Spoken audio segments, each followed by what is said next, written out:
লুৎফুজ্জামান বাবর ভারত সরকারের কাছে একটা আতঙ্কের নাম। সেভেন সিস্টারে বিদ্রোহী দল বানিয়ে দিয়ে ভারতকে অস্থিতিশীল করে দিয়েছিলেন এক লুৎফুজ্জামান বাবর।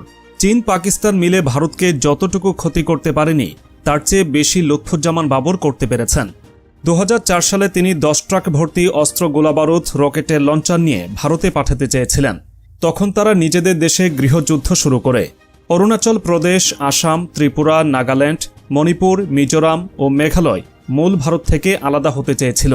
আর সেখানের আন্দোলনকারীদের 10 ট্রাক অস্ত্র সরবরাহ করতে চেয়েছিলেন এই লুৎফুজ্জামান বাবর, কিন্তু শেষ পর্যন্ত করতে পারেননি। খালেদা জিয়ার নেতৃত্বে বিএনপি সরকার 2001 থেকে 2006 সালে ক্ষমতায় থাকার সময় যেসব ঘটনা ব্যাপক আলোড়ন এবং সরকারের মধ্যে প্রবল অস্বস্তি তৈরি করেছিল, তার মধ্যে অন্যতম হচ্ছে 10 ট্রাক সমপরিমাণ অস্ত্র উদ্ধারের বিষয়টি। বাংলাদেশের ইতিহাসে সর্ববৃহৎ অস্ত্র ও গোলাবারুদের চালান আটক করা হয় 2004 সালের 1 এপ্রিল রাতে। দুটি বড় ট্রলারে করে এসব অস্ত্র সমুদ্রপথে আনা হয় চিটাগং ইউরিয়া ফার্টিলাইজার বা CUFL জেটিতে। পর্যবেক্ষকদের অনেকেই মনে করেন বিপুল পরিমাণ অস্ত্র উদ্ধারের সেই ঘটনা ভারতের সঙ্গে তৎকালীন বিএনপি সরকারের মধ্যে শীতল সম্পর্কের সূচনা করেছিল।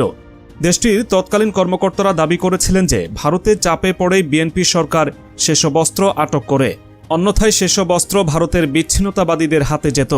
বিএনপি অবশ্য বরাবরই দাবি করে যে সরকার তখন ব্যবস্থা নিয়েছিল বলেই সেসব অস্ত্র আটক করা হয়েছে। সরকার যদি চাইতো তাহলে সেগুলো ভারতের বিচ্ছিন্নতাবাদীদের হাতে যেত। কিন্তু বক্তব্য যাই হোক, অস্ত্র উদ্ধারের ঘটনার পর থেকে বিএনপি সরকারের সঙ্গে ভারতের সম্পর্ক তলানিতে পৌঁছায়।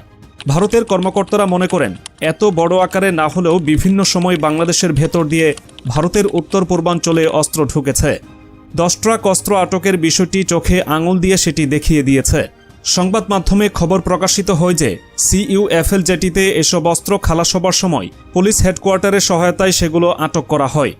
উদ্ধার করা আগ্নেয়াস্ত্রের মধ্যে ছিল চীনের তৈরি AK-47 rifle, semi automatic rifle, rocket launcher, rocket shell, pistol, hand grenade, বিপুল পরিমাণ গুলি ও বিস্ফোরক দ্রব্য। এই অস্ত্র যখন গণনা করা হয় তখন দেখা গেল 1790টি বিভিন্ন ধরনের অস্ত্র, 11.5 লাখ গুলি, 6500 ম্যাগাজিন, 27,000 গ্রেনেড এবং 150টি রকেট লঞ্চার। সেদিন দিবাগত রাত 2টা থেকে ভোর 6টা এই উদ্ধার অভিযানের নেতৃত্ব দেন চট্টগ্রাম মহানগর পুলিশের তৎকালীন ডিসি আবদুল্লাহিল বাকি ও এসি। প্রায় 30 জন পুলিশের সঙ্গে উদ্ধার অভিযানে অংশ নেয় কোস্টগার্ডের সদস্যরা।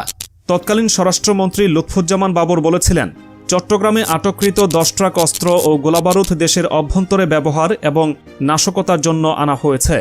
আওয়ামী লীগের কথা সরাসরি উল্লেখ না করে তৎকালীন স্বরাষ্ট্র প্রতিমন্ত্রী বলেন, 30 এপ্রিলের মধ্যে তারা যেহেতু এই সরকারের পতন ঘটাবে বলেছে, তাতে এই বিষয়টি উড়িয়ে দেওয়া যায় না।